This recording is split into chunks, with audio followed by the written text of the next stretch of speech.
get it. Mbijan aganyani. Albaka. Mbaka important. Yo, nga transfer la sto. Ya transfer la. Ha, code nyingi. Okay. What's that? Nsila ID soto. That's sorry. I get it. Mbijan bro. Albaka. Mbaka. Bara Allah service o tariya. Bare mo ki janna nun kunu bara tariya. Jannom Yona Forest de Bureau. Gambia tonkon na no mbali ya bere. Birin koyna fo katon. Bari si kodo kino katon nim fo bolong blabe ko. 56 branches mola soto Gambia jam. Ha? Gambia kono ani Gambia bantala bankol. Nka kodo kiya bere. Kodo sifa fo falindiro fo nyaadi lafta memmen na kodi to poto nin kodi maraw. Jannom number 1 ti nyonta. Andum fana nata anoda enterprise sotale. Wolam nyindi ko domorol fana kol fana be firale de dadi ma ni domorol ni fana beteat. Gambia dawda yalo ngam fa kendol sotale je. Wo moyo diat apelenta baraka ba. Ni lafta nyelen kendol e bina. Yalo bu kanyi la ko la baraka ba. Yalo ndel chosano lo. Baraka.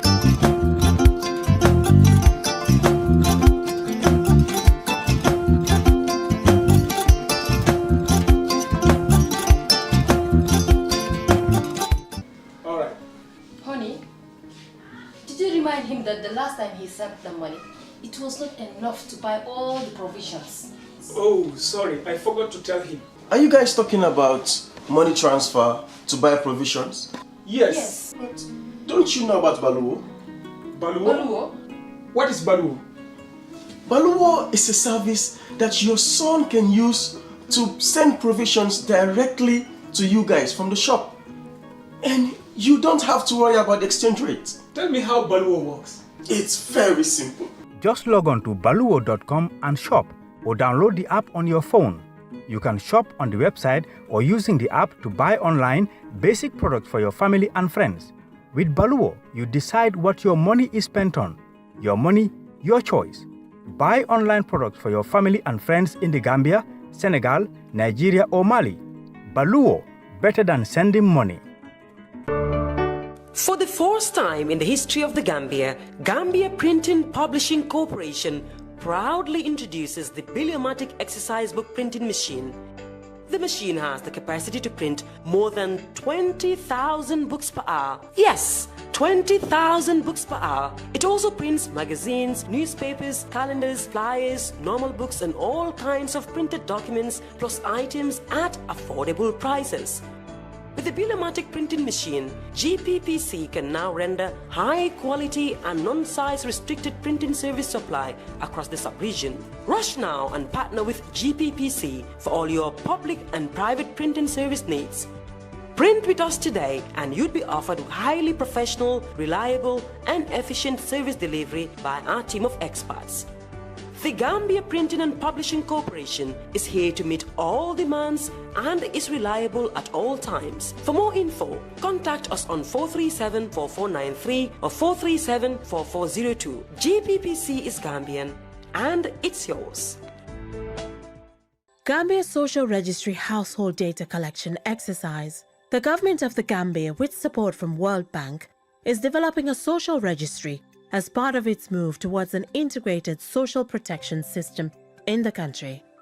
Gambia Social Registry will serve as a single entry point for the various social protection programs in the Gambia and will be hosted by the National Social Protection Secretariat at the Office of the Vice President.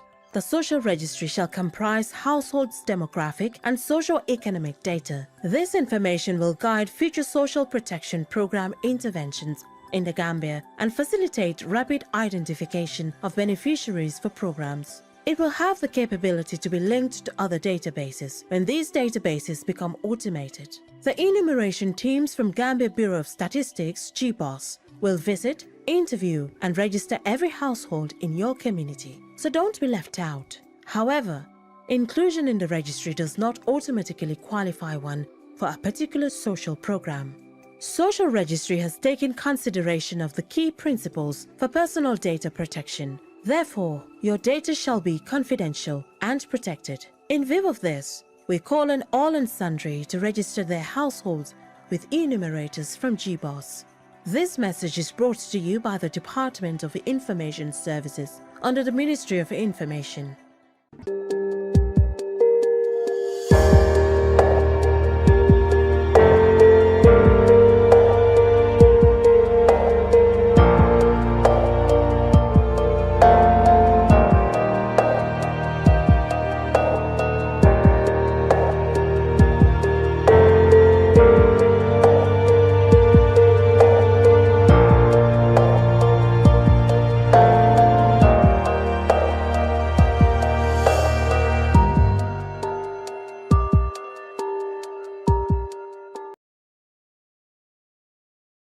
On Kerfatu Live, I am Lamin Cham, and this is our weekly look at current affairs. Yes, the events that has shaped the news in the past 7 days.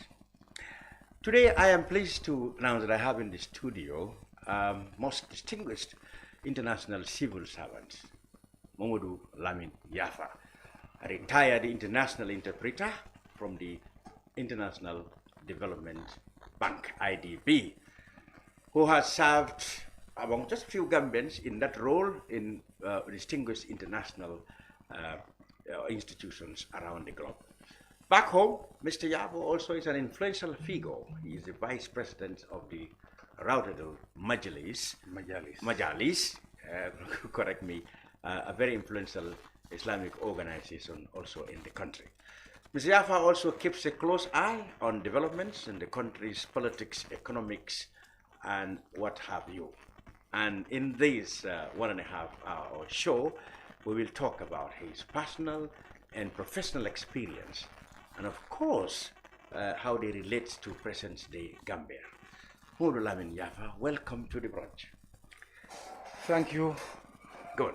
As we Mr. always do, Lamin. being your first time, we would like to know a little bit about your personal history before we come to the professional thing. Where do you come from in the Gambia? Thank you, Mr. Cham, and good afternoon. Thank you for inviting me. Thank you very much. To your platform, as the Senegalese would say, your plateau. Plateau. Yes. Yes, I am Modou Lamin Yaffa, born in Banjul. Okay, which street? 38, number 38, Allen Street. Allen Street. Oh yes, I know Allen Street.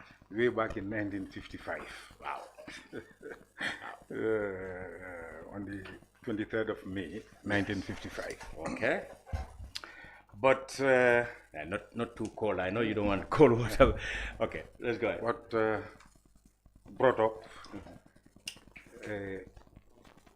in the same Banjul, okay, in Perseverance Street. Oh, Perseverance. That's where I spent my childhood days. Okay. Let's say up to primary 6. Okay. Yes, but my father hails from the URR.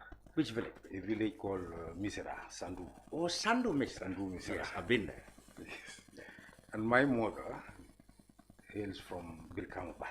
Oh, Fuladu. Fuladu. Yes, I've been there too. Yes. In fact, her great grandfather, I think, they founded the village. Oh, Bilkamaba. Yes. So you must have some fuller connection, because there is also some. Yes, I have that. In fact, my wife is a Balde. Ah, that's right. There you go. You can't come from there and escape being fuller on the left or right. That's right. That was Gambia. For you. Exactly. Everybody's mixed up. But born and bred in Banjul, okay, up to the age of 12. Attended primary school now called Kairaba. Okay. Primary school or Kairaba Basic or whatever school well, in Banjul. Yeah. Then but at the time, during colonial days and just after independence, it used to be called Winley. Winley, yes. Winley Primary. Winley. Named after one of the governors, as usual. Yeah, British governor here in the Gambia. Yeah. And then I left for Sierra Leone. Yes, I saw in your rich CV that you had a sting in Sierra Leone. Exactly, to do my high school there. Okay. At first, I was in a town which is well known here in the Gambia called Sefadu. Sefadu, we had it. Where most Gambian migrants went there for diamond trade. Yeah, exactly. But there they call it Koidu. Koidu yes. Town, yes. Koidu city. I spent about 3 years there. Was it very common for Gambians to go there, or it was your parents? Very common. Many Gambians, especially from the URR. Okay. Our Sarakule community and Maninga community. I see. Yeah. In those days, people like Musa Njai, the owner of Kutu Strand, who passed away. Oh, cannot remember the name I now. remember the hotel. All I remember the man. They were there. They were all in there. Basiru Jawara, but by that time, I think he might have left for the former Zaire, now DRC, Congo, yeah. Okay. And so on. All those people.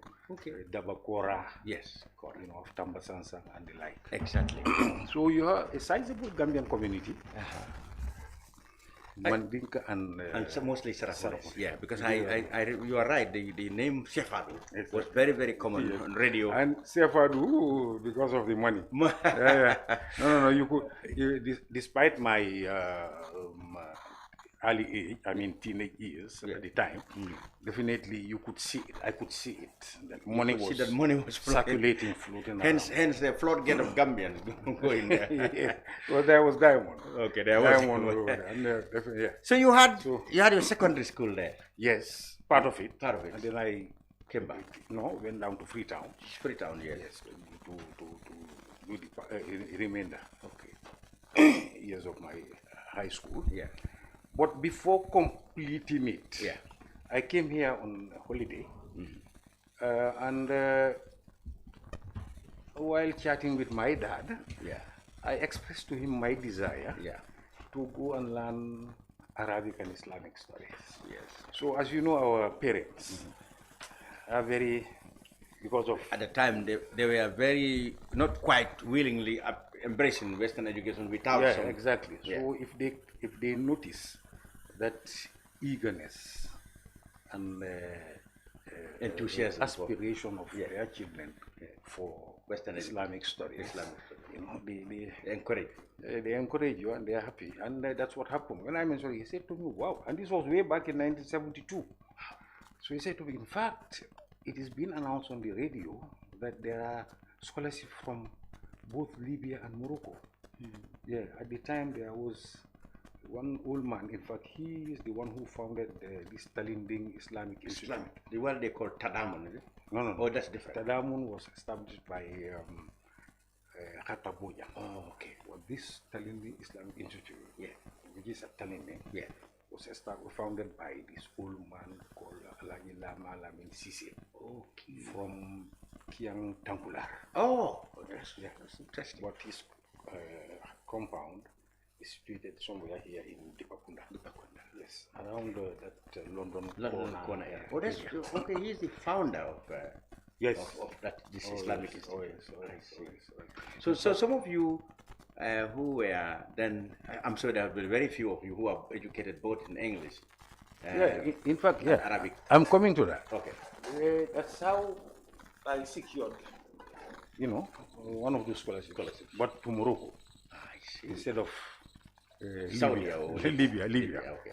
No, in those days, nobody went used to go to Saudi. No. So Libya or Morocco? It was not a destination. I see. The destination of Islamic studies, for Gambians especially, and Africans in general in those days, it was in the 60s and the 70s, used to be North Africa. North Africa. Yes. I see. Initially, let's say Mauritania. Yes. And then you have Morocco, and then Algeria. Tunisia, Egypt, Libya, and Egypt especially because of Azhar University. Exactly. But Morocco, bear in mind, has the oldest university in the world. Really? Yes. Many people don't know where? that. Fez or in Fez. In Fez. Yeah. Karawiyan University. And was established, in fact, by a woman. A Sharif, yes. First university. Not in the Arab world. So Westerners, even Spaniards, French, and what used to come there, to study. So you went to Morocco? In fact, yes, that's how I went to Morocco. Not knowing anything in Arabic, definitely. But I thank God for making that choice, because definitely the educational system in Morocco was very, very good. Oh, yeah? Yes. And at the time, it was bilingual. I see. You have to do both together. English and Arabic. French and Arabic. French and Arabic. No, English. Yeah, in those days, French colony. Yeah, those non-speaking English countries. Even now, Morocco. Speak English. Even now, Morocco. I traveled through the airport in Casablanca, and even though I knew that people working in the airport all speak English, but very few was able to speak English. I speak Arabic or French. French, yeah. French. Now you have many people who speak English, but in those days, no. So I happen to see myself in such an academic, environment, and I made good use of it. Good use of it. So you graduated with a degree? No, it was a high school. It was high It was school high school, education. yeah. Okay. So it means that I did 2 different high schools. One in English And one in Arabic.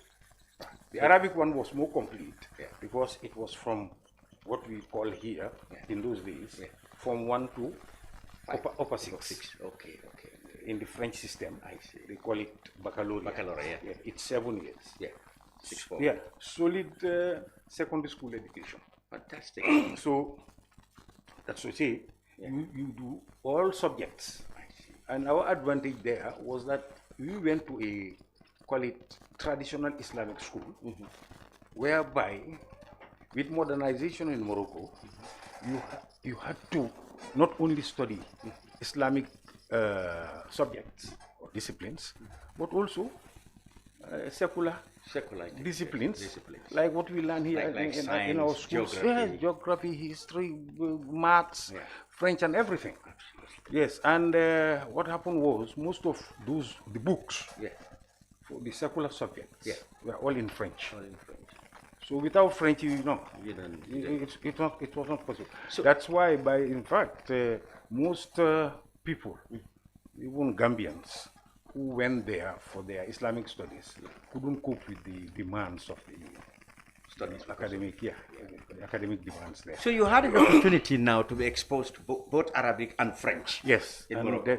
Definitely. So I'm beginning to have an idea how your future career began to be shaped. That was when, in fact, what was there and then that I opted for this translation and interpretation. Where did it start? It happened in 1974, when I was roughly just about, I think, 18 or 19 years. Okay. 1974. In the Gambia, yeah? No, there. Oh, I was there in Morocco, I went to Morocco at the age of 17. So I was in my teenage years. Yes.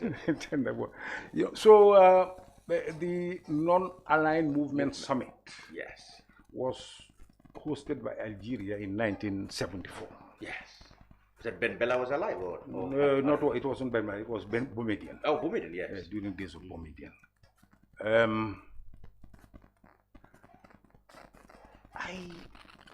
So the heads of state were speaking. So it was, I think, President Senghor's turn. Yeah. And he was speaking in French.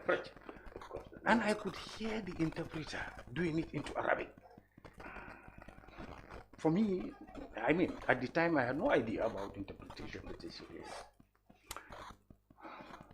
And at the same time, so this type of interpretation is called simultaneous interpretation. Yes. So from there I started asking about it. But even my entourage couldn't enlighten me much about it, definitely. Because it was not well, at the time, even my teachers, they didn't know much about it. Yes. So, but that was when I said to myself, this is a good career opportunity, because after all, I came to this country with a good and solid English background. Here I am now learning Arabic and French, and I'm quite sure that by the end of my academic career here, I would have been very solid also. Proficient in both. Yes, in both languages. So that will be an advantage for me, having 3 languages, Gambian for that matter, or even an African. Because you see, such opportunities are more available in those countries than in our countries, especially in English-speaking countries. Nowadays, they speak English, exactly. People don't know the importance of even French. When I was in school, we never paid attention No, to French. exactly. Only after that I said, wow. Exactly. Yeah. So then, and I happened to be a good student at the time. I excelled in my subjects and spent my 7 good years there without repeating or without having any problems. So when I passed my baccalaureate, exam, at the time Morocco had good universities. compared to our African countries, definitely. I was there with other nationalities, Senegalese, Guineans, Malians, and the like. I was confronted, unfortunately, with an obstacle. That was the possibility of pursuing my university studies there and there. And at the time, as soon as you become a student, they offer you a scholarship. But they said to me, unfortunately for you as a Gambian, there was no cooperation agreement between Gambia and Morocco, unfortunately. So they said to me, no, you cannot. I then decided just to come back to the Gambia. And that was after 70 years, from 1972 to 1979. Yes, I say it was enough, let me just go back. And it happened that my return to the Gambia was not bad. Yes, that's how destiny, actually wanted it to be. Definitely, when I came here, in fact, 79. 79. Yes. That was an interesting time. Yes. Yeah. In those days, things were all confined to Banjul, basically. Yes. Everything was Banjul. Yes. So, in fact, my first employment was teaching. Okay. At the then Crab Island Secondary Technical School. Was that James Abraham's time or Keko Romani? His was Keko Romani's time. Yes. Okay. So I was employed as an Arabic Islamic studies teacher. So I was there with Alaji Sajafati. The late Sajafati of blessed memory. And Ustaz Bari, who is a nephew to the Sharif in Dudu Bari. Dudu Bari. Yeah, he passed. He passed away during this COVID period. We are the three there. Bari was quite observant. He did not tell me anything, but having noticed that Modou Lamin Yaffa, a young guy with 3 languages, because he could see me speaking French with the French teachers at the school. As for Arabic, he knows it because I'm his colleague. And also speaking English with the English rest of the staff. Unknowingly to me, he went to see the education officer for Arabic Islamic Studies at the time, one Ustaz Maska. That name is very familiar. Yes, Maska. They used to be 2. Oh, okay. I know one in charge of the north. The one after which a school is named. Is that the one you talk about? I think so. And the other one in charge of the South Bank. That was him, Maska, and Kata Bojan, before he left to run his own private school. So he went to that man to tell him, look, this vacancy you have at the Curriculum Development Center. Then the Curriculum Development was newly created. Yes. And the late Modou Lamin Sonko. Yes. Of Action Aid. Action Aid. Was there. Was the head. In fact, it was new. So they had to bring a UNICEF expert. To introduce that thing there. And he was the director designate to that man. I think the man was a Zambian. I see. Yes. So the Arabic Islamic Studies section was vacant. So that's how we decided to. I said because I had English and Arabic, so I was the right person to do that.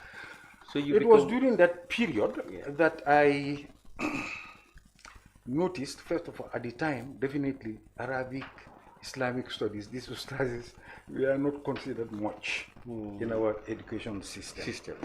Even now they're struggling. Because exactly, you find it very difficult to fit in. So through my interaction with people and so on, I discovered that the upper 6 students, those who used to do French in those days, and then after graduation would go to France or Dakar University to continue studies in French. I noticed that my French was better than Even theirs. better than theirs. My spoken and also Written, my they are all written. better than theirs. That's, it was a sort of a catharsis for me to discover my worth. I say, so that's how good I am. So why then stick to this Arabic whatever thing that has no, no monetary no future in this country and that was and not been considered at all. marginalized, yes. Why not then go pursue my education in French, university education, and probably come back and become a civil servant, a permanent secretary like the others. Exactly. That's how I started applying for, scholarships for French studies. Whenever they advertised. I see. So the first one was for France, but it happened that in those days they used to send people to Dakar to do their proficiency course in French for 1 year or 2, and then they would go to France. But there were 3 people there at the time, so they were given priority. I see. So they 3 Gambians. 3 Gambians. I see. Who are they? Was Bakari Dabo one day? No, Bakari. That was well before. Those ones. Well before you. Yes, it was Cherno Jallo. He used to be at the foreign ministry. He's now with the UN in Zaire. Yes, I remember that one. And Sen, who used to be in the gendarmerie, and then with the NIA. Should have like Sen. Something like that. The guy who lost the sight? Yeah, that's him. He was brilliant. I think one Bakari Diba. Okay. So they are the ones who were selected to go. And then within 3 months, scholarships for Dakar University came. In those days, it was Dakar University Dakar. Not second. Not second. Dakar. This was in 1981. Okay. So I applied. But since I had applied, I applied for the first one in France. So I did the scholarship board. Was it the committee board or something? That time they used to call it scholarship advisory board. Something like that. They used to have on the panel the director of Alliance Française to give advice and so on, orientation. Exactly. So at the first interview, because when you come with this Arabic Islamic studies background, there's always a question mark. Prejudice. Yes. Why not just go and follow the Arabic whatever studies? Yeah. But I left an impression on them. I see. And in fact, the French director there told them that this guy's French is just impeccable. I see. It's very good, and furthermore, the certificate he holds, the baccalaureate he holds, the Moroccan baccalaureate, is recognized by all Francophone universities. So he can go to any of these French-speaking universities. And that definitely boosted my chances. So you went to Dakar first? Yes, that's why I went. I went there. And it happened that, in fact, the Gambians I went with, we were a good number. Who are they now? Do you remember anyone? Yes, Demba Jai of the army or gendarmerie. Yes, he became. He was in the early days of. Demba Jai, Armiao Suare. Okay. Who was also in the gendarmerie, Suare. Suare. Yes. Yes, Amadou Suare. Fair call from Bakau, Yes. I remember. Yeah. And one lady, I think is it Fatu or whatever, Benga, he's now in America. Okay. And Modou Maron. Okay. Maron was also in the gendarmerie. In fact, he there finally studied law at Dakar University and others. Interesting. So you graduated? Yes, I went there. In fact, I was the only one who was allowed to go straight to university instead of going through that proficiency course. Test. Yeah, because of but the certificate. Since a Moroccan baccalaureate, I have. There's no need. So I went and did French literature. They call it lettres modernes. I mean, you have to go and study with the Senegalese. And who have all spent all their life. Very good. But it's social with the solid foundation in Morocco, definitely I was able to cope. Yes. Then let's go straight now to your career. So when you finished there. When I finally, after 2 years, my final degree, I did it in general linguistics. Okay. Linguistics, general. And if you say linguistics, it's the science of language. So any language you can think of in this world, with the baggage you have, you can conduct research on any world language. Yeah, I see. Decorticate it, analyze its grammar and then describe it for people. I see. Yes. So when did this career of interpretation? It came through that linguistics. Okay. And although I had that desire, as I told you at the beginning, but with linguistics, you are exposed. You are exposed. You see, so for this theory of translation, interpretation, background is linguistics. So then, the study of language. It is upon your return here. That was after graduation. In this general, I came back and was employed at Muslim High School.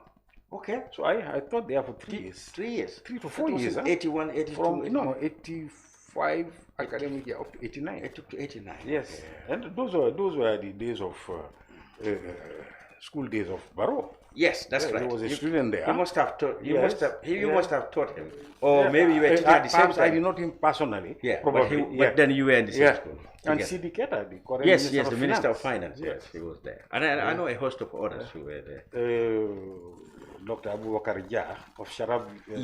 Was my Muslim, student. Yes, I can remember. By Masen. Yeah. We are all there at the time. All were my students. I came there first as a French teacher. Okay. But when they discovered my aptitude in Arabic, they co-opted me also being Muslim high school, of course. Because the students doing Arabic in Form 5. Definitely needed a teacher who could explain things to them in English. So that's how. So of course, being Muslim high school. No, please come on. So I started teaching also Arabic. So up to 89. Up to 89. You left. It was 89 that I secured a job at the office of the president. Okay, so we haven't reached. No. We haven't reached the areas. No, you work at the president's office. Yes, as a protocol officer. Okay, so you were protocol officer. And in those days, if you say protocol officer, in those days, it's not these protocol officers. But you were saying then it was more protocol than here. No, without a university degree, no. Was that the time of Ibundu? Yeah, Ibundu, Modou Lamin, and myself. I see. The 3 of us. Okay. And all studied French. I see. All these 3. Yeah. So that time it was protocol. No, it was in fact with a French background. They say you are well positioned to occupy. So I was there, and then moved to the foreign ministry. Okay. From 1990. So by 1992-93, I noticed that definitely protocol was not for me. So I was the intellectual academic type. Yeah. So I opted for translation interpretation there. Yes. And the ministry. So the section, I see. Yes. So that's what I was doing. I see. Up to 1990, not up to 1990, but by 1993. Then Bakreda was the Minister of Finance. Yes, 92 cabinet. Economic Affairs. Yeah, he came in 92. The Gambia hosted the annual meeting of the Islamic Development Bank in December 1993. Yes.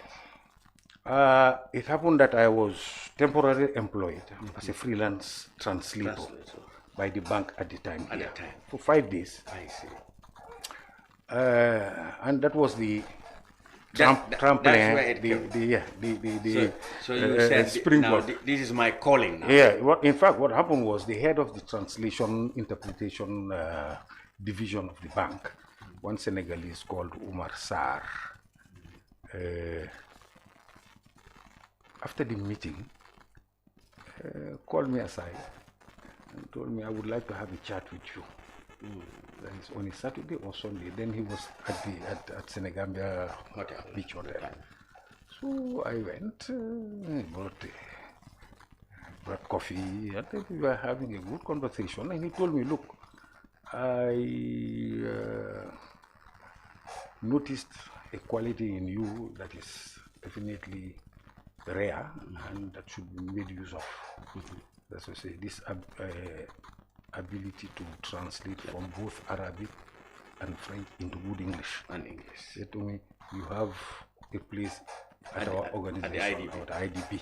But unfortunately, unless you want to translate into French, then there is a vacant position. But for the time being, if it is into English, there is none.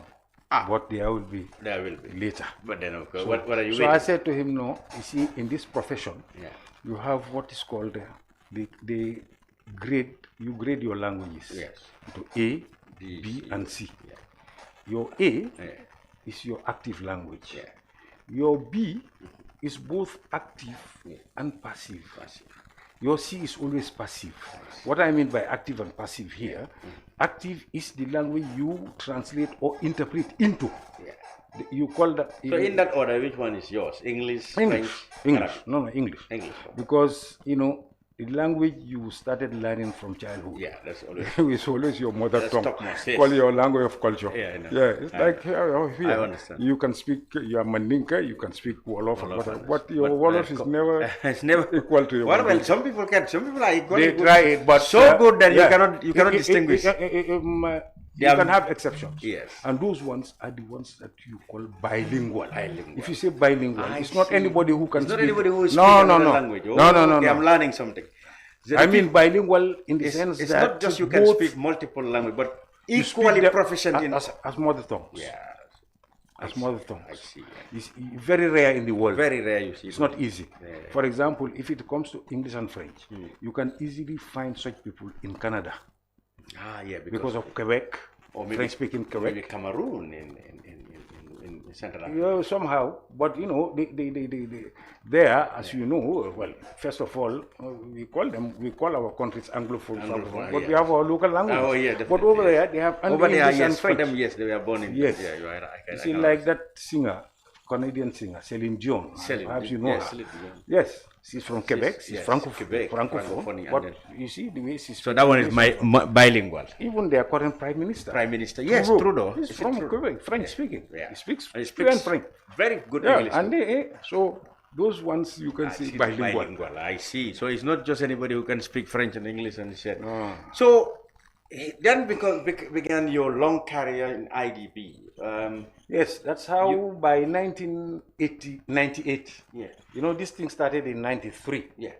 So by 1998, I was contacted. Yeah. In those days, there was no email. Yes, that's right. I remember. So mobile phone, you nothing. were called or written to? No, yeah, okay. How do you call it? Telegram. Registered mail. Registered in those mail, days. yes. You need to they go to bring the you a post slip. office. Yeah, you go to the take post to the post office and sign I opened it and found forms. Yeah. Application forms. It was sent by this man, this Omar Sar. Yeah. I filled them and then he said to me, go to Dakar and apply for an Umrah visa to Saudi Arabia. Yeah. And to attend an interview. So they are based in Saudi? Still now. Up to now. So you, with the OIC and both the OIC and the IDB. Yeah. So you finally got the job and moved to Saudi in 1998. 98. It was in 1998. And become now full-fledged international interpreter. So the interpretation I'm now practicing, I acquired it through on-the-job training. Although with my, as I told you, background in linguistics, it helped me a great deal. But being in an institution where you do only translation and interpretation day in, day out, that's the type of orientation and training I received. I see. Yes. So you spent... I spent 19 Gregorian, 19 years based on the Gregorian calendar, but 20 years based on the Hijra calendar, or the Hijra Muslim calendar. 20 good years as an interpreter at IDB. Yes, and quite a marvelous experience. That should be. And translate. And where did the job took you all these years? Are you always in Saudi or wherever? Yeah, but attending meetings and conferences, many places, because the IDB hosts its annual meeting every year. Yeah. Every 3 years, it holds it in Jeddah at the headquarters. But all the other 2 years, it's abroad. You know, I'm curious to know, because you didn't mention anything dealing with economics or financial terms in your career. Yet IDB is something about bank. Exactly. How do you then understand or interpret financial techniques? I'm curious to know. It's a development bank, just like the World Bank. But they still deal with figures. I'm sure there will be figures and like the African Development Bank. Yes. And being an interpreter, you are You are privy to. Absolutely. Because we are the ones who cover all board meetings and any other meeting that takes place at the bank. So you are always on top of it. So there is nothing that you don't know. I see. The terminology, whatever, whether it's economic, legal, engineering, civil engineering, electrical engineering, everything. And that's the advantage of this profession. Until now, yes, I cover meetings where they discuss, for example, competition. Right, competition. This you have what they call ERCA, the ECOWAS Regional Competition Authority. About competition, fair competition. Just like we have our national one here. Trade and so on. Competition. In fact, I should cover a meeting from the 28th to the 1st of November. Okay. You know about that. That's about that. And, other meetings, whatever, scientific meetings. There was a meeting on veterinary, exactly. You know. So now, science I would like to and know so on, other things. So, people like you, and there must have been a few Gambians like you in this field, interpretation. Yes. How is it now in the Gambia? Do you still have a cadre of people enthusiastic and have been trained in interpretation to become international? You have them. Like There are not many. You see, our first generation of interpreters. Yeah, who were the one man called Ibukan of blessed memory. Ibukan, yourself? I'm coming. Let me name the first one first. Okay, Ibukan. Yes, Ibukan, and then Aliu Jallo. Aliu Jallo, yes, whom I met. ECOWAS Fund. Yes. They are all of blessed memory now. Yeah. And then you have colleagues like Fatunjai Senghor. Fatunjai Senghor. Okay. The wife of the late Dr. Tijan Senghor. Senghor. Passed away not long Yes, ago. yes, I remember. Yes. And then one Mamsid Jang, but he is mainly in Dakar. Mamsid Jang. Mamsid Jang, from the Jang family. Okay. Mamour Jang. Oh, okay. And the Jang, this doctor. Dr. Jang at Afrimed, yes. Same big family. And KBJ, you might know him, Keba Jaju. But commonly known as KBJ. Wow. Yes. He too was this there. one, yes. And another one, Alaji Sisi of the African Development Bank. He's also retired and now based here. Okay. And interestingly, Lamin Mane of the UDP. Lamin Mane of UDP. From the ADB. African. Yeah. He also received training in interpretation together with this Alaji Sisi and worked at the African development first as an interpreter, and then, but because he studied law in France, he, I think, sort of found his way into other fields when he was at the ADB. So these are basically the people. Okay.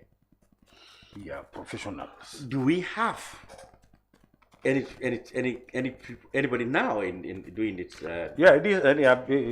Most of these people I mentioned to you are now based here in the Gambia. Yeah, but what I mean, most of your contemporaries are, of course, old, retired, or now on. Yeah, they are all now. Yeah. But do you have, like at the Ministry of, whether at the moment, to your knowledge, Ministry of Foreign Affairs or any other place in the civil service where interpretation? Unfortunately, they don't have trained people. So there is no institution that actually teaches that. There are, but people don't opt for it. Or no, even I mean locally in the country, no. Yeah, no. Yeah, there is nothing. No, there used to be one in. So are we not oversighting? It is, and there is there is need for it, especially for Arabic. Okay. In fact, it's not only French, English, but you have also Arabic and English. Do you know that I am the only Gambian who can do it professionally? Arabic, English.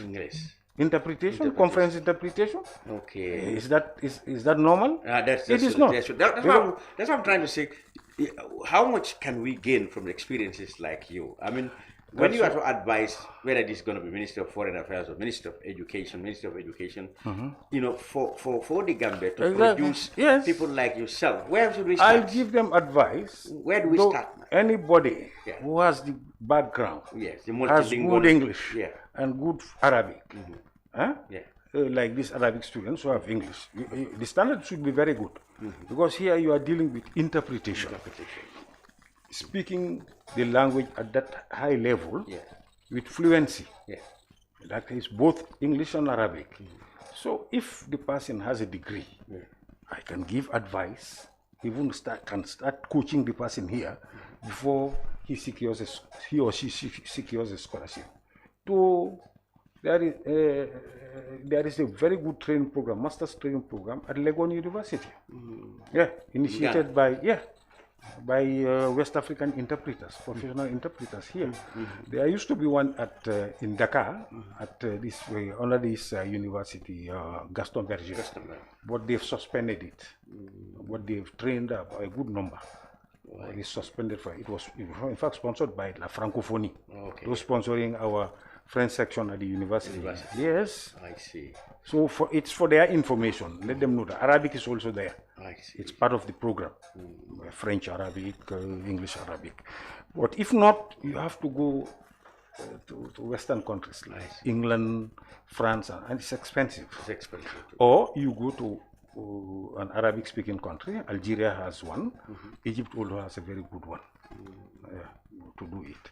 I always encourage these Arabic students to come have a chat with me. I explain it to them and so on. But well, they have basically confronted with financial constraints. Because you see, Gambia here, when you talk about, I'm talking about in terms of the existence or the lack of it of an institution. That really will encourage people with this multiple. In fact, it should be the foreign ministry. That's what I'm saying. The Ministry of Foreign Affairs. That should be behind this whole thing. They should be able employ people and then send them. But it has never been our policy. And scholarships are there. At the what they used to call the PMO. I don't know how it's still called PMO. Public Service. The scholarship master's program are there. Okay. They are there. I see. They are there. Good. So you retired in 2017. And now. And in fact, before retirement, I was the head of the. The head of the. What you call it, manager of the. The language division. Islamic division. Yes. Good. And then after retirement, I came back. Now we're doing freelance interpretation, working for the AU, African Union, ECOWAS, and so on. Yeah. Okay. You know, and also local meetings. Whenever you need my services, I come and do it. Oh, I see. But at the same time, also involved in religious activities because of my religious background. Because what I forgot to mention to you in Morocco, the type of education we received, it's, as I told you at the beginning, it was not only you have all these religious subjects. We studied all of them for 7 good years. So definitely, so well versed in Islam as a religion. And I'm not being boastful, but when it comes to the language Arabic, I fear no Gambian. No. Okay. Both written and spoken. Definitely. Okay. So you retired in 2017. You still do some interpretation on freelance basis. Yes. But people like you with experience, having returned, might have been keeping an eye on developments in the country. If I may ask you, look at the country's political development from 2017 and now, because obviously we know 94 to 2017, everybody knows what had happened here. From 2017 to now, how would you see in terms of political progress, economic progress, social integration and stuff like that? What's your analysis, assessment? Thank you for that question, for that topical question. Okay. Lamin, during my entire stay in Saudi Arabia, I have been always opposed to the existing government at the time because of. So you've always been. You always have qualms about successive governments, because from Jawara to Jambi. Jawara to an extent acceptable because of its democratic nature. Okay. But after the overthrow of the democratically elected civilian government of Jawara in 1994 and the slide into dictatorship, anti-democratic tendencies, luckily for me, I left the country anyway. Yes, by 1998. Yeah, you spent only 4 years. In fact, I worked with him Jame. Closely? I was his interpreter. We used to travel. Oh, outside the country? Yes, we went to Morocco, Algeria. In fact, it was during that Morocco trip. Yes. And then not Algeria, but Libya. After Morocco, we went to Libya. Yeah. It was during that trip that he had this acquaintance with his wife, the Moroccan lady. The Moroccan lady. So you were on the same trip when he met you. So probably you did the. No. You sent the columns. And this was in 1998. Okay. So yeah. But of course, you spent much part of the years on his very way. good. Okay. So definitely being opposed and allergic to any undemocratic system. Frankly, I have been always trying to see to it that that regime, was removed. So I finally came also to the conclusion, as Gambian, generally civil servants in general in the Gambia are political. Yes, political. They don't get involved in politics. Because of, unfortunately, the general orders of our civil service. Yes. The training says is that you should not express publicly any preference politically. They may express their views on here, but they are never active in politics. And I don't think it is healthy. Because you see, and we are now facing the scourge of such a menace policy. Because as you can see, highly educated Gambians are barely involved in politics. Can notice. No. You see, me, I follow the political debate right now going on in Senegal. I watch all their plateaus, as they would call it. Yes. Feeling Dakar, Senegal, anywhere. Yes, everywhere. Seneweb, and the panel discussions that take place on those plateaus. Definitely on those platforms. There are people with substance. No. High quality. So you want to say that, but unlike there are intellectuals and knowledgeable people don't take part in debates. No, unfortunately. So we leave it to charlatans and people who are not knowledgeable on the issues. That's affecting us. It's affecting the quality of our political debate, even political engagement. Why do you think educated people in the Gambia don't take the lead? You have, first of all, this policy, this GO, General Orders. Okay. Oh, it's a hindrance. Senegal. I remember Abdoulaye Bacheli was head of statistics in the government, and he was opposition leader. But before he was at the university. He was at the university. He was a lecturer when I was as a student. Yes. Bacheli. Exactly. No, you are talking about when you say statistics, not Bacheli. No, that is Sawane. Sawane. He was statistics department. So when I hear that people cannot do politics when they are in the civil service also.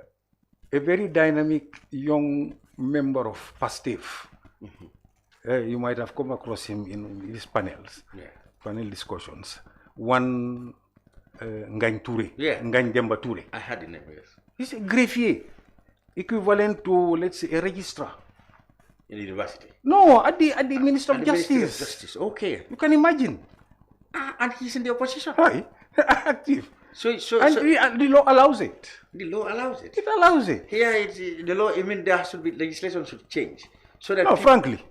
So that people can be free definitely to take part in the discourse of their politics, and they won't risk being sacked or... That's right. Yeah, okay. I see. There is nothing wrong about it. I see your point. And go to America, this is what happens there. Yes, America, yes. All these guys you see now, Blinken and others, they are civil servants. They were civil servants. They rose through the ranks. Through the ranks. But with political experience and engagement also in politics, they also play an active role in their parties. In the absence of such a legislation, allowing intellectuals to take part, the intellectuals will be now will now be withdrawn. It's a big hindrance. And then people who come to fill their places are people who doesn't know them. Exactly. So they just are just spectators. I see. Because they are mindful.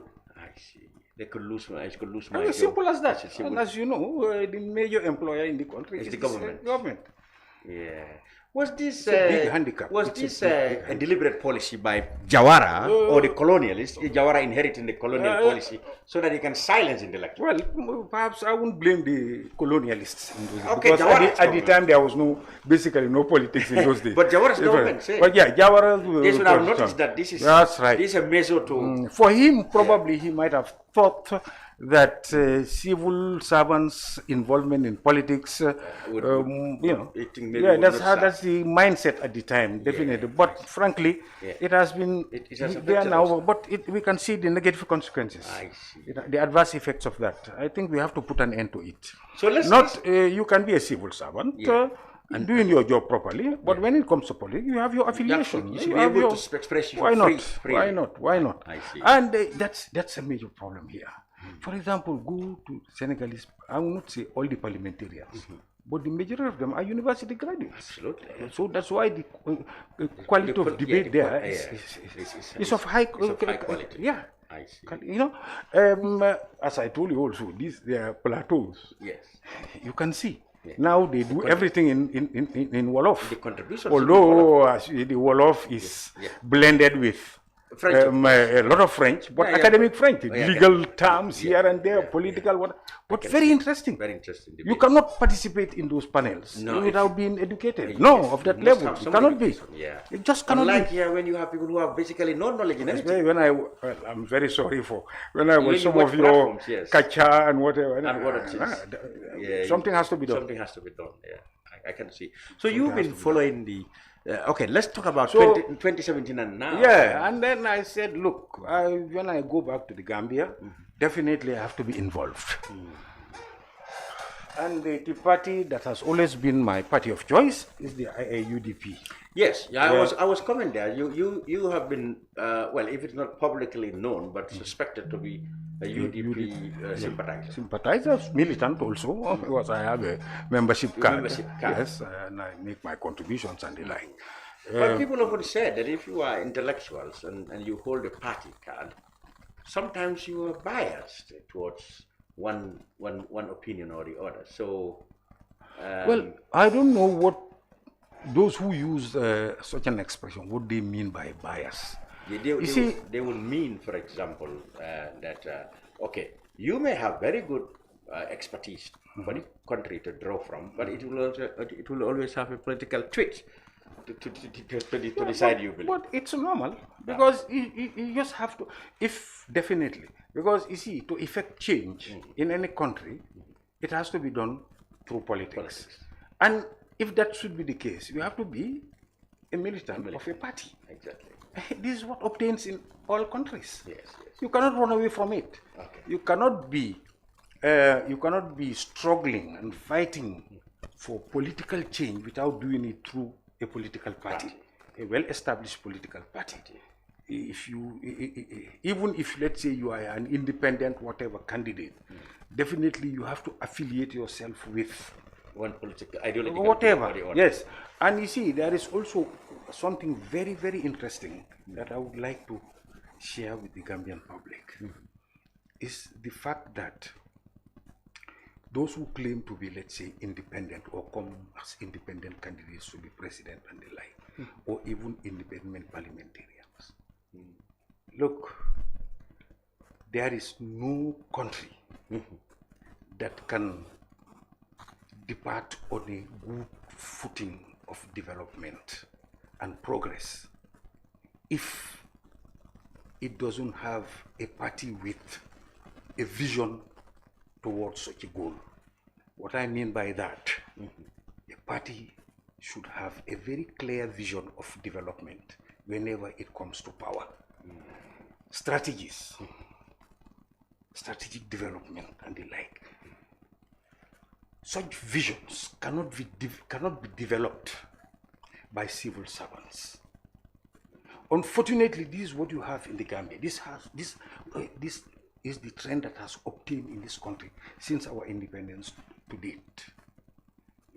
All policies, orientation, whatever economic policies, whatever developmental policies are left to civil servants, which is not proper.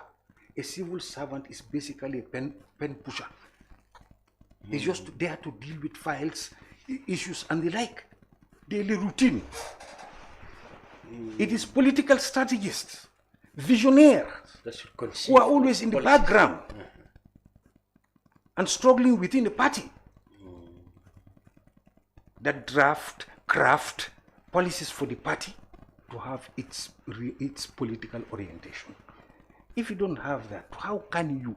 It will be just like what happened to us after the change of government. Basically, what you are saying that, for example, in the case of the governing National People's Party right now. Yes. Okay. Whatever the civil servants, whatever policies they should are implementing, should have come from technocrats of the NPP who believe in the vision of the party. Not only technocrats, but real theorists. Yes. People, the party, like for example, the governing NPP, like having a think tank. No, that's it. Strategists in the party. Yes. That should now conceive, the policies for the civil servants to implement. Who know what development is all about? So, for example, if the NPP sit back and said, okay, the directors, in these institutions will implement my policies, they could fail. Not implement, they can implement. Civil servants are there to implement. Yes, civil servants can implement, but not to craft and draft policies. Oh, no, it's not their job. And they cannot just do it. They don't have the time to do so. I see. And it's not their vocation. I see. They are more concerned with everyday memos here and there. They don't have the time to sit back, think of policies. Yeah. Right now, the Gambia, as we can see, is a poor, acutely underdeveloped country that needs development in all sectors. Frankly, we should have sons and daughters of this country that are members of political parties who spend their entire time thinking of ways of changing the status quo and ensure the development of this country. How can we come out of this abject poverty, this development quagmire and the like? Definitely. If you don't have those such people, what do you expect? We'll be wallowing in poverty and backwardness for years to come. So what do you think, you subscribe to the UDP, what do you think has happened? Because, we started as a coalition with the UDP being dominant, even though, of course, the coalition architects want us to believe that it was an independent candidate that won the elections. But from the beginning, people suspected that this was going to be a UDP-dominated government. Exactly. Now, along the line, we saw there was a split. Yeah. And now we have NPP and UDP. People belonging to the UDP have now branched, led by Adama Barrow, to form the NPP, etc. What did you think went wrong? No, it's simple. It's simple. What do you think? Yeah, what happened? It's all due to selfishness. Selfishness, and that's the right word. On the part of the head of the coalition, the person who was elected president. You see. But when I said it was also partly to blame is the UDP leadership who did not want to support one of them who had already won the big prize. But what do you mean by support? You see, it was first of all a coalition government, a hodgepodge of political parties with different aims and objectives, different visions or whatever, if you like. And I will not even call them visions, but personal ambitions. So it was a temporary arrangement? Temporary, and it never lasts anywhere in the world. Coalition is to win an election. After that, there is always a split. I see. It's always the case. Take Senegal next door. What can you say? Yes. They are yewi as can be. They did very well in their last but they are tearing parliamentary elections. But now what is going on? They're tearing. Khalifa Saleh has gone away, been expelled, and so on. Exactly. Sonko is in prison. No, it never lasts. It never lasts. Even the Beno, Bokayakar, or whatever, Yeah. that has now lasted for years. Yeah. It's just because of... Yeah, because I see even when Macky Sall's choice is not... Now you can see. Yeah. But they were all quiet at the time because everyone's... everyone's pockets position, lined. that's Position all. and pockets are lined. And this is our scourge in Africa, in underdeveloped countries, and especially in the Gambia. When you have a political leader, someone to whom the fate and the destiny of these poor people is entrusted, is entrusted with that. And that person's main concern is to ensure his own personal aggrandizement, his own ambitions of building a house, not only one or two, having a good vehicle, expensive ones for that matter, and sending their children abroad for university education and the like. These are needs that are not easily met financially. So what happens is, if you try to meet such needs through a political position, you do it to the detriment of the poor people. And that's been Africa's problem. Who have placed their entire trust in. This is the thing that is pulling us back. If you don't see, I mean, it's all about justice. It's all about empathy. You have to feel sorry for these poor folks. 90%, 95% of Gambians are poor. If we uplift the standard of living of these people, it can only enhance the situation of this country. It will only lead to our progress and nothing else. Nothing else. Poverty will always take us back. But let us do something, improve their livelihoods, their living standards, and everything will fall in place. But this is what we fail to do. Look at civil servants, what the civil servants do. How many projects have been initiated in this country since our independence, Lamin? Multitude of projects. But tell me one single project that survived to this day. There is no single project that I can say outlived its lifespan. Yeah, they never last long. They are never sustainable. Because, first of all, those who are in charge of, all they think of is how much should I give. When the money dries out, then they have the project. But how does it dry out? Through corruption. Through provision of expensive vehicles. Yeah, vehicles here and there, and so traveling on. allowances. And it is contaminating. Yeah. The beneficiaries of the project, the ordinary folks, also, they notice it. Yeah. They know that these people are engaged into something. And they also try to emulate them. And whatever they get from it, they keep quiet. So to the detriment of their own people. And you see it all over the place.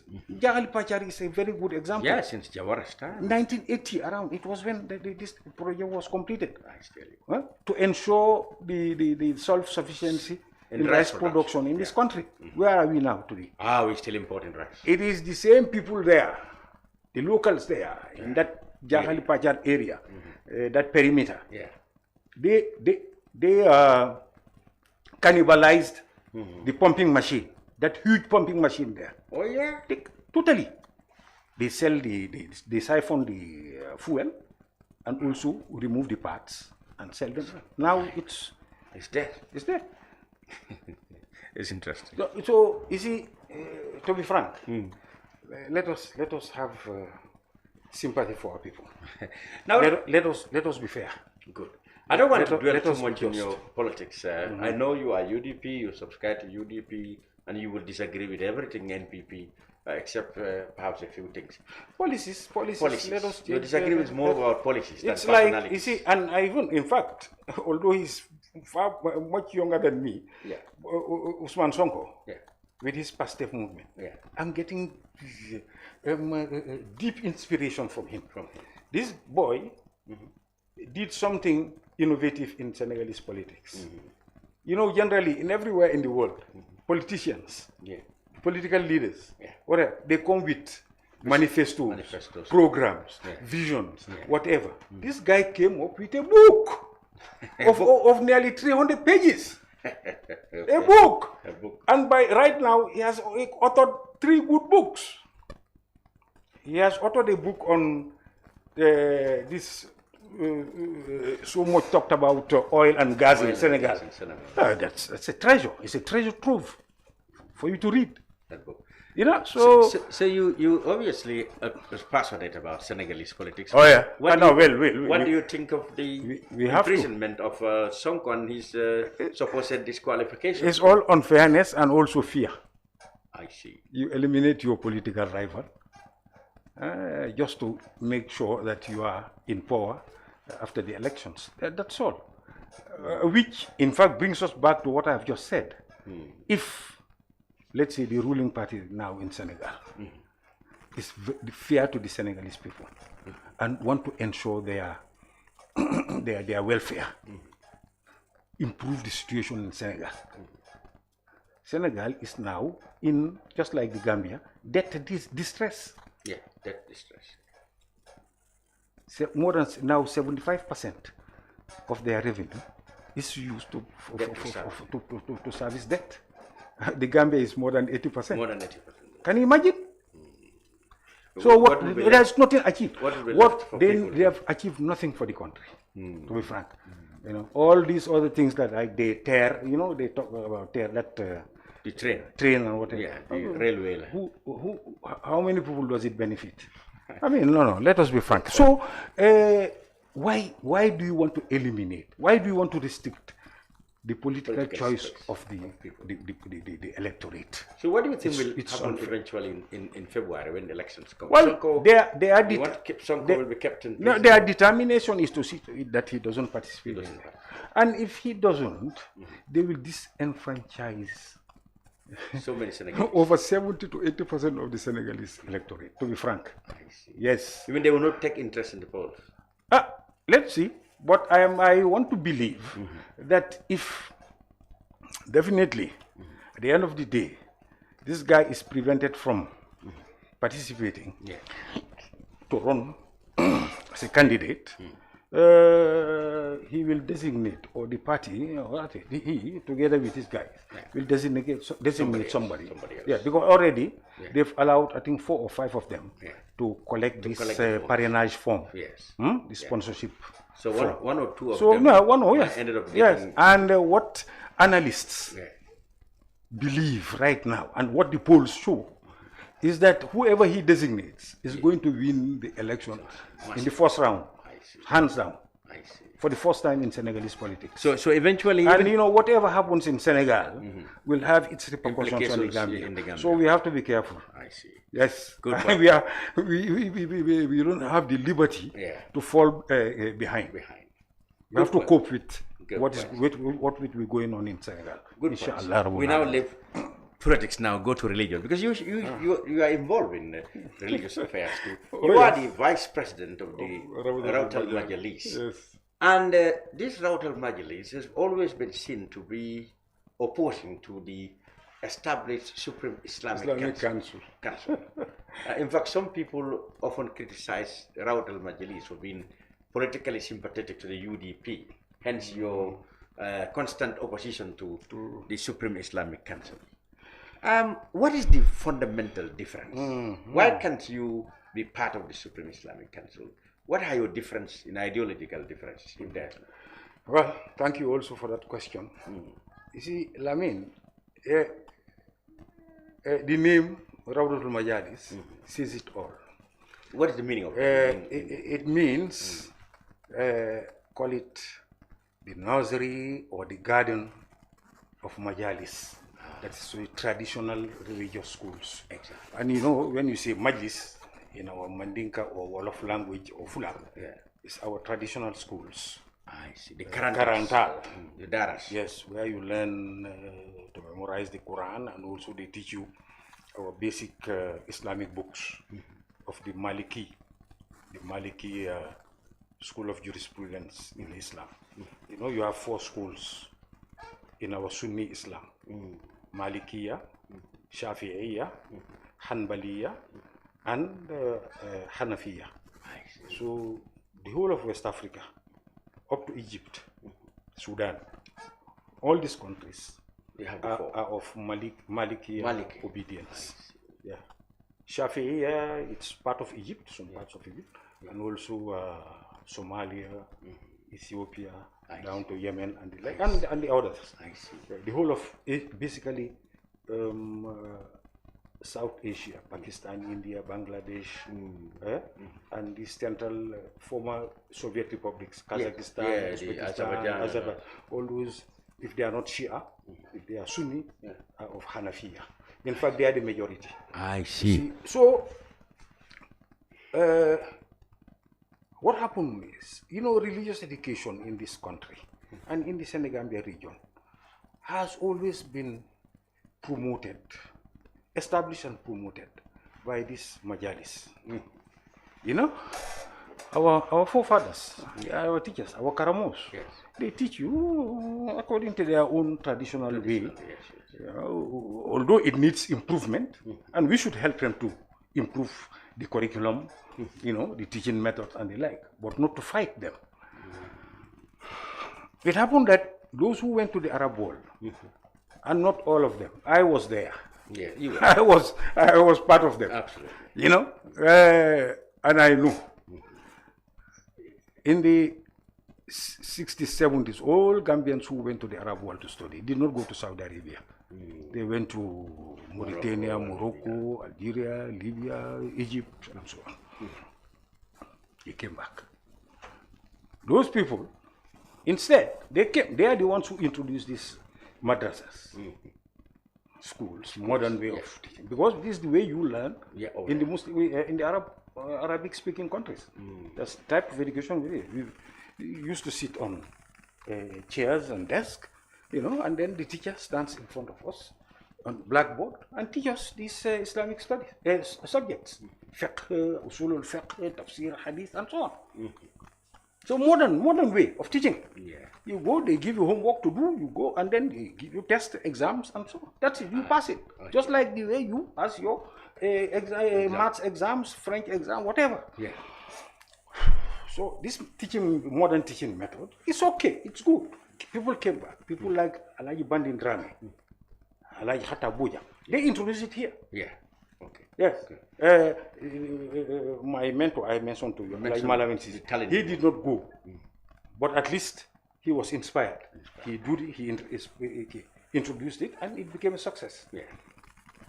But what happened is, over the years, by the mid-80s, early 90s, up to now, Saudi Arabia, because of the oil boom, also established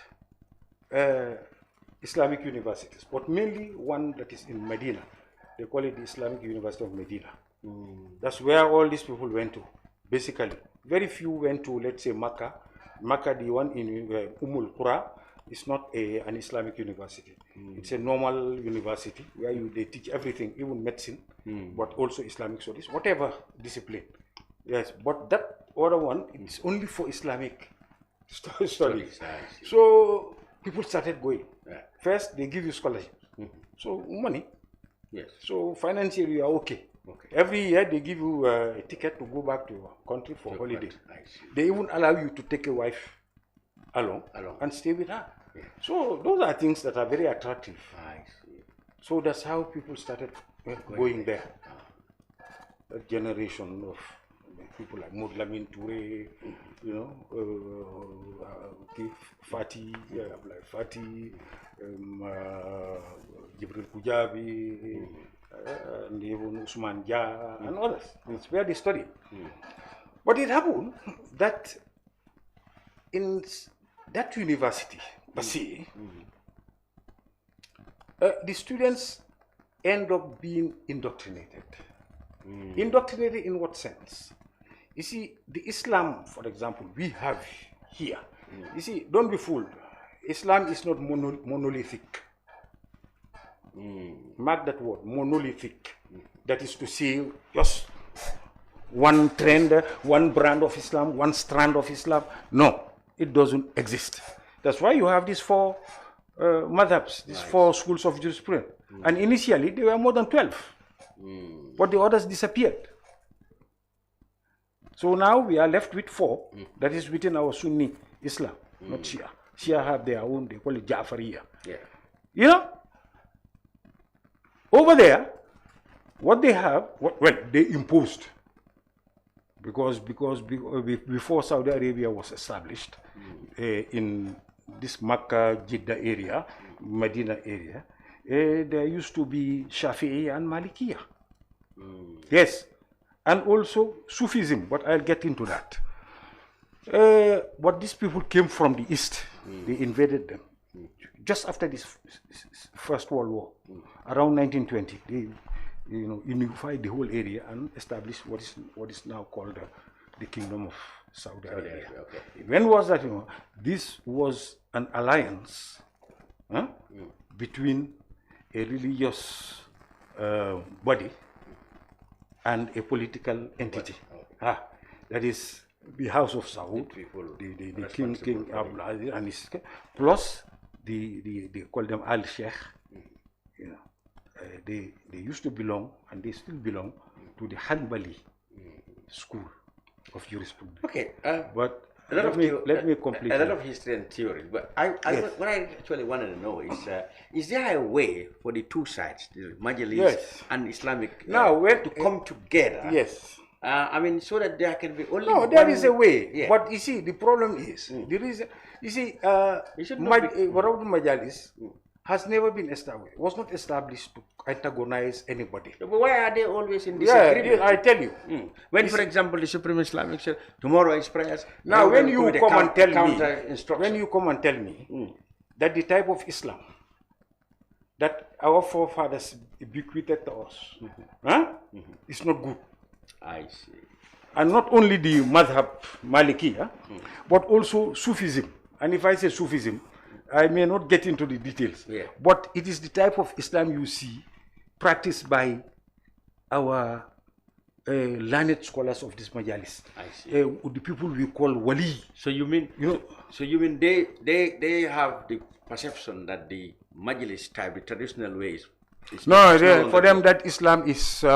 That's no longer good. For example, the wearing of amulets and jujus. All heretical. But the juju or amulet or whatever, it depends what type of amulet or grigri as you call it or whatever. As long as it carries Allah's name or the Quran, there is nothing wrong with that. It was done during the days of the Prophet. Yeah, but maybe later refined knowledge shows that actually those things are connected more with what they call shirk. It is their own branding. They are the ones who brand and label people. Yeah, that you don't need those things because if you believe in pure God, you don't need what has that to do with your belief in God? You can believe in God and then use God's words to protect yourself. This is what Islam teaches. So it's not basically tradition that they're actually wanting people to... No, but it's not only that. It's not only that. They tell you that, first of all, our our Malikiya is not good enough. It is they won't say Hanbaliya, but they would say this is whatever the type. You see, let me give you some few examples. So you are telling me is the school of thought, school of education. That's one. That's the ideological difference. That's one. For example, let me give you an example, which I think can be very beneficial to the public. Our adhan, what we call wadano, or noda in Wolof. Traditionally here, our adhan is the Malikiya adhan. They call it adhan at-tarji'ah. They would say it's Allahu Akbar only 2 times. But if you listen to the current day now adhan here, it's 4 times. Allahu Akbar, Allahu Akbar, Allahu Akbar, Allahu Akbar. Then they would say Ashhadu an la ilaha. So it should be 2. No, for Malikiya, 4, that's what we are taught in our books. It's 2. Allahu Akbar, Allahu Akbar. And then they will say in a low voice, the guy, the adhan guy or person will say, Ashhadu an la ilaha illallah, Ashhadu an la ilaha illallah, Ashhadu anna Muhammadan Rasulullah, Ashhadu anna Muhammadan Rasulullah, Ashhadu an la ilaha. Then he raises his voice again. You barely hear that type of adhan nowadays. So, and that's the proper one? I would not say proper. Oh, it's one of them. It's one of them. But the one we inherited from our forefathers, of our ancestors, is the one I've just mentioned. Is the best? No, I would not say that. Oh, okay. No, I would not say What is that. among the You best? see, these madhabs are all equal. Equal. They are equal. Okay. But don't come and bring me another madhab to impose it on. It will create chaos, confusion, and that's what we are going through now. Okay. So You how see, do we so that is one. But the most important thing also is Sufism. And if I say Sufism, it is the path that you follow. It is not simple Islam, ordinary average Islam of the 5 daily prayers and Ramadan or what. No! Extra. Extra. And real extra. And this is what we see our scholars in this majalis. This is what they do. To a point where those around them sees all the ascriptions and qualities of a waliullah. Okay. You know, that is to say, they pray more than the whole night. Now, I won't say the whole night, but a good chunk of the night. They spend it in prayer. They read the Quran. They don't fast only Ramadan. They fast Mondays and Thursdays and here and there and so on. They give out charity and they teach and they are God-fearing. You see, when you are along that path, it's a special thing. And those are things you don't learn in school. You have to get a guide. Who shows you the start. For you also to go. He takes you along. For you also to reach Allah. Kafuta alama. But then, so when you come and tell me that that type of practice is heretical, it's not Islam. You are creating problem. This you can see now the difference. Unfortunately, I'm not saying all the members of the Supreme Council are like that, but there was a time when it was dominated by them, and until now, this word like even somebody like, I'm sorry to mention his name, Abdullah Fatih, you can hear the type of Islam he explains and whatever. I wouldn't like. I'm sorry for mentioning the name. To withdraw into that. It is but my concern is raising, and because your background, because you are from Majalis, and my intention is to see how. Not from Majalis, but that's what I defend. Anyway. How the two can be. Because if people here, we have always, one Muslim, one religion, having factions. Yes, we have always been advocating for dialogue. Let us sit and discuss these issues. There is a problem also the way the council, the bureau, is the way it is set up, the way it is elected or selected. It's not democratic. We told them, look, you have over 1,700 villages in the Gambia, and you have imams in those villages, sometimes even more than one imam. These are our religious leaders. Let them all participate democratically to elect members of the executive of the council. They never do that. Oh, I see. So this is the main bone of bone of contention. Let them open it up. That's all. Engage it. Can you imagine somebody change the policy to embrace everybody? Somebody like me not being a member of the council. I mean, I can be. What did they say? No, they did not expel me, or they did not say to me, "You are not welcome." But I don't subscribe to the manner, the way they conduct the affairs of the council. They have to accept that. They have to be democratic. So you want membership to be open to all, and then democratic elections? Yes, and promote this majalis. I see.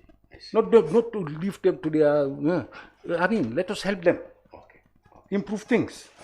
That's all. Maybe they find it that the traditional ways of doing things needs to be improved, and that is what they are propagating for. They go against them. They condemn them. They vilify them, and so on. Lastly, on the topic, you had a different view, naturally, on the question of FGM. I mean, the National Assembly members, unfortunately, or fortunately, for depending on which side of the coin you are now advocating for a possible repealing of the law that banned it. Some people who, human rights defenders are outraged, and they are anxious that that could be a slight back. And any sensible, patriotic, enlightened person, Gambian, should really condemn such a tendency. I mean, a law, which definitely you cannot call a bad law, but it's a good law. You cannot come and clamor for the repeal of that law. What? Why? You've read my article. Yes, on you wrote FGM. extensively, yes. Tell me a country here in this world that allows medical intervention when it comes to FGM. I mean to say, take girls to the hospital to perform this thing on them. Never. Maybe no, because the WHO disapproves it. It tells you it is harmful. It's a health hazard. It should be avoided. The WHO and all medical institutions in all countries of the WHO. So that's one. Number two, Islam. I did not mention this in my article because there isn't time and space for it. You see, there is a discipline in Islam that is called usulul fiqh. Usulul fiqh, that is the conceptualization or the philosophy of Islamic jurisprudence. That is the foundation itself. Anything you find in fiqh that we do, prayer here and there, these transactions of sale here and marriage, they are all philosophically justified. There is a rationale behind them. So that science or that discipline that teaches you this is what they call in Arabic usul al-fiqh. In this usul al-fiqh, it tells you that halal and haram is always premised on either something is harmful or let's say harmful to your health. I mean, what a health that affects your health or affects your wealth, your progeny. Your progeny, I mean by that, I'm sorry, how to determine who you belong to, who is your father, and call it your mother is not a difficult thing. But in society, a child, any human being wants to know that this person is my father and this is my mother. Absolutely. I do watch programs on American like paternity court where you see grown-ups age of 40, 50, they don't know their parents. And they are crying. Yes. They want to identify them. That's why zina, fornication, adultery is prohibited in Islam, because it prevents that identification of progeny. And wealth, and there are 5 of them. So if any one of these appear, then you will say it is haram. Now, coming to this topic, this issue of health. If the most reliable body of medicine, of public health, of health in general, in the entire world, a body that all countries in this world belong to, says that this thing is harmful, I don't need to get into the details. I see. If it says so, who are you to come and say, no, so it's so and so? Automatically, according to usulul fiqh, since it is harmful to your health, then it is haram. Just to be brief, this is why smoking weed or taking drugs is not mentioned in the Quran. It's prohibited by all Muslim scholars. They call it in same usul fiqh al-qiyas. Qiyas, that is to say, jurisprudence by analogy, through analogy. If taking alcohol deprives you of your mental health, what should prevent me from telling you that cocaine, heroin, marijuana, or whatever is haram? I see. On the same basis. This is it. So they call that analogy or qiyas. So as far as you're concerned, FGM is harmful. There's no place for it now. So if you have a message for the MPs, is yes, let them understand this. Let them understand. Egypt, I think I also mentioned in my article. Yeah. It's forbidden today in Egypt. Yeah, in most Are we more Islamized than Egyptians? I see, Are yeah. we more of Muslims than them? No way. And these are scholars, eh? Yeah. They have what they call Kibaru, Hayatu Kibari Ulama il Azhar. That is to say, senior scholars, the Council of Senior Scholars of Azhar, 20 of them. Those people, our scholars here are Lilliputs compared to those people. They all agree that this thing is haram, halas, because you know the form of FGM in Egypt is the pharaonic type. That they, which is very bad. I see. And its tradition is well entrenched in that country, so they want to eliminate it. So please. Finally, let's talk now about the current crisis in the Middle East. Wow. The Israeli-Palestine crisis. Yes. Exactly 2 weeks ago, the Israelis claimed that the military, well, the people governing the Gaza Strip, Hamas, launched what they call a bloody, unprovoked attack on them, killing civilians. 1,000 people or so. And they have now said they're going to have a ground operation, and even before that they started bombarding the whole place. Yeah. And in fact, many more people have died since then. You are very knowledgeable in this area, and I'm having traveled all the Arab countries and know the history. What is happening is a continuation of what the Palestinians call 75 years of oppression, or is this Israel trying to express that they have a right to defend themselves? Yeah. Well, unfortunately, you see, this entire thing has a history. Yeah. If you lose sight of the historical context, you will never see. You can never see. Yeah. You cannot understand and understand properly what is going on right now. Okay. This is not just Hamas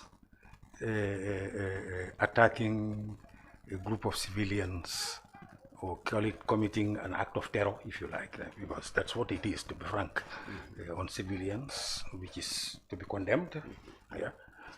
It's not just that. We all know that that part of Israel today that is called the West Bank and Gaza is what is termed in UN jargon as occupied territories. Occupied! So colonization. And this thing started way back in 1948. But there is more to it that the EAO I can see. I see. Yes. The whole thing started with the what is called the Zionist movement. Zion. There is a mountain in that part of the world, in Palestine, called Zion. Sion, in Arabic they call it Sohyun. That movement, you know, before the First World War, before the establishment of the League of Nations, after the First World War, that part of the Arab world, the Middle East, was occupied and managed, run, administered by at the time that used to be called the Ottoman Empire. Yeah. The capital used to be in Istanbul, in Turkey. The Muslim world in general, yes, up to Algeria and up to Iran and whatever. Now, during that period, this Zionist movement started courting even the Ottomans, the Ottoman Empire, you know, to establish a homeland for Jews in that part of, because originally they are from there. Yeah.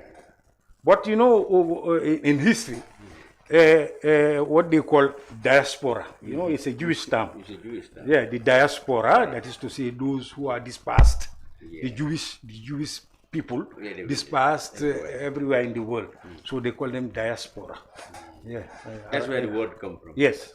Yeah, they call them shatat in Arabic. That is a dispersion. This whole problem The Jewish problem, it is the West, Europeans that created it through discrimination, through apartheid.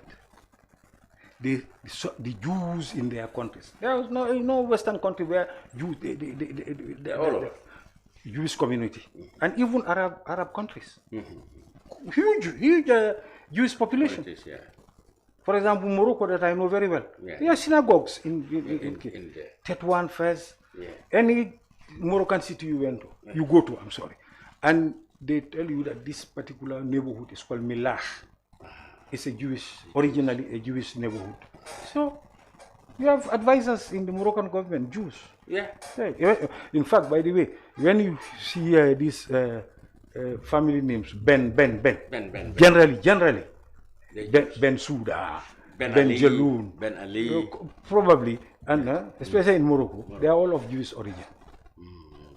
You know? Initially of Jewish origin. Ben Shakroun and the like. Because of the discrimination that these people endured and suffered in Western countries, European countries. Especially in the Second World War. Before that, no, I'm talking about the since the 15th, 16th century. Okay. In Spain, they used to apply what they call Inquisition on Jews, and also on Muslims when they took over that part of Spain called Andalusia. So Jews suffered generally. So as a result, they started thinking of having their own homeland so that they can move there to avoid this discrimination that they suffer in these countries. That's how this movement started. They tried during the Ottoman Empire. The Ottomans didn't agree, they don't accept the idea. But finally, the British, after the First World War, with the establishment of the League of Nations, and you know, they were given mandates to occupy what is now called Palestine and Jordan. The French occupied what is now called Lebanon and Syria through mandate. So then the British facilitated it. They used to have a foreign minister at the time called Balfour. So he came up with a declaration called the Balfour Declaration in 1917. That is to say, to allow Jews to go and settle in Palestine. In those days, Palestine. It was not Israel. Palestine, and settle there. And before that, do you know the population? The Jewish population in Palestine before 1917? Only 450,000. 2.2 or 3% of the population. All the others are Arabic-speaking people. They facilitated it and encouraged it. It was their policy. They wanted the Jews to leave. So let them come. The British created all this. They created, but not with the support of the League of Nations and all other European countries. Yes. The West. So this thing whole started. Now, can you imagine other people coming to our country, occupy it, and then marginalize us? This is what happened. This is the bitterness that these people are harboring on to this day. Up to this day. So they have the right to do so. So what are you to make of these? All the efforts that have been done to have them to create two nations. Well, states. Anyway, it all started, first of all, in 1948, after the establishment of the United Nations, after the Second World War. The Arabs, because they were guerrilla, there was guerrilla warfare and so on. So finally, there was always civil strife and civil war in Palestine itself between the Arabs and the Jews. So the United Nations intervened and they said, now let this place be partitioned. And have to. The Arabs refused. At the time. And there was war. And they were defeated. In 1967. Yes, Egypt, Syria, and I think Jordan. Defeated. And Second War, 1967, defeated. Series of defeat. And 1974, another one, you won't call that defeat, say, and then and so on. So, and the fear is that there might be another one, especially if things like this happen. But unfortunately, Israel is emboldened in its occupation policies by the United States. Because if international law says that these are occupied territories, these people should leave. And you don't do anything about it to tell that small brother to leave, to apply to abide by international law, but you instead encourage that little brother with arms. Israel is, I think, the fourth or fifth most powerful army in the world. In the world, Just and with a robust intelligence. That's it. Well, so, it's all definitely so finally, injustice. Finally, you are happy with the position of the Gambia government. Yeah. They came out on the Palestine. Yeah, no. Well, yeah, I'm happy, and they should, because it will be in line with the OIC's policies. Because OIC, in fact, was established because of mainly because of this Palestine issue. Question. Yeah. You know, in 1967, if I can remember, there was an arson attack on the Masjid al-Aqsa in Jerusalem, in Quds. It was after that the king of Morocco came up with this idea. Hey, we have to establish an organization that brings us together. That's King Hassan II. Hassan II. Hassan II. Yes. That's how this thing was established, I think, in 1973. Yeah, I see. Yes. I think we quite on the Jawara, Gambia was very prominent. It's all. This is all. To be frank, Westerners are used to this mess. Colonization, domination, hegemony. It's all that they've implanted this country in the Arab world. The Arab world, right in the middle. Dominate. But is it not also the division of the Arab world that leads to it? I mean, sometimes you hear, in fact, as recent as 1 week or so before this incident, Saudi Arabia suggesting that they beginning talks to normalize relations. It brings me back to what I said about our countries, our economies here in Africa and in the Gambia in particular. Name me any Arab country that has a democratically elected government. That's very difficult. That's another elephant in the room when you talk about it. Even where it has been attempted somehow successfully. Right now, it is being thwarted. Absolutely. That is Tunisia. After the Arab Spring. After the Arab The current president. Kai Said is doing whatever he likes. He's even they have against a problem. Africa. They have a problem with democracy. Frankly speaking. Yes. And you don't blame the leadership, because after all, leadership doesn't fall from the sky or from any other planet. It's the people who become leaders. But automatically. And then the people they support them. That's not right. all of them, but those who decide to fight against them democratically. And the West will not say they are undemocratic. They won't condemn they stop dealing they with accept that they are undemocratic. But they don't stop dealing with it. Economics. That's all, economics. All right. So, Mr. Lamin, Mohamed Lamin Yaffa, international civil servant, and of course, religious expert, not expert, historian. We have learned a lot from you, and we thank you very much for coming on the brunch to share your insights on the issues we have tackled, and we hope we will get you back here on another occasion, inshallah. I also thank you definitely for inviting me to this platform. Thank you. Which, as you know, or whose viewership is increasing. Absolutely. So many Gambians do follow. Yeah, it's our whatever pleasure. Really, transpires here. Yeah. I just hope that it is also done in. I would say in the local, but the other guys do it. Yes. Although it is through debate. I see. But to invite someone or two people to come and talk about such issues. I mean, academic, intellectual, current issues in Wolof and Mandinka. I think this is something we should encourage. This is what is being done right now in Senegal. Definitely. You. Very good suggestion.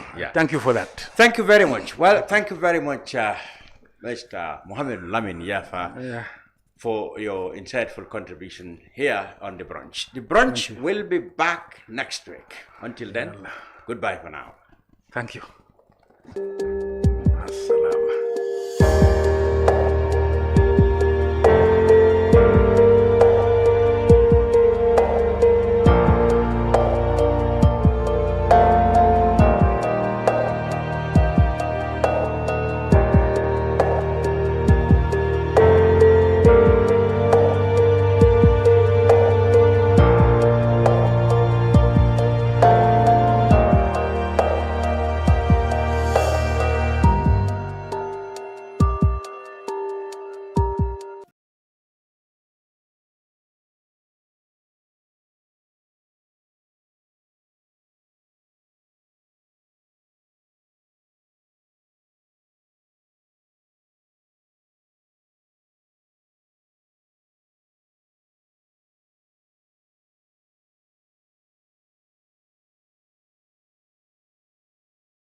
microfinance is becoming an increasingly popular mechanism for poverty alleviation, especially for developing countries around the world. This microfinance service adheres to the principles of Islam as a form of social responsibility. Yona Islamic Microfinance is the Islamic microfinance of choice in the Gambia, trustworthy and reliable. At Yona Islamic Microfinance, we provide savings products, current accounts, financing products in conformity with Islam. In addition, Yona Islamic Microfinance also offers local and international remittances, takaful fund, management of zakat, management of awqaf, trading and investment, and building of strategic partnerships to bring financial services to the doorstep of the poor with donor projects, madrasas, youth organizations, women groups, and farmer organizations. Make a choice with Yona Islamic Microfinance today. For more information on Yona Islamic Microfinance, call 377-2151 or 9832-151 or visit Yona head office at Tipa Garage, Bakote, or visit any Yona branch located countrywide near you.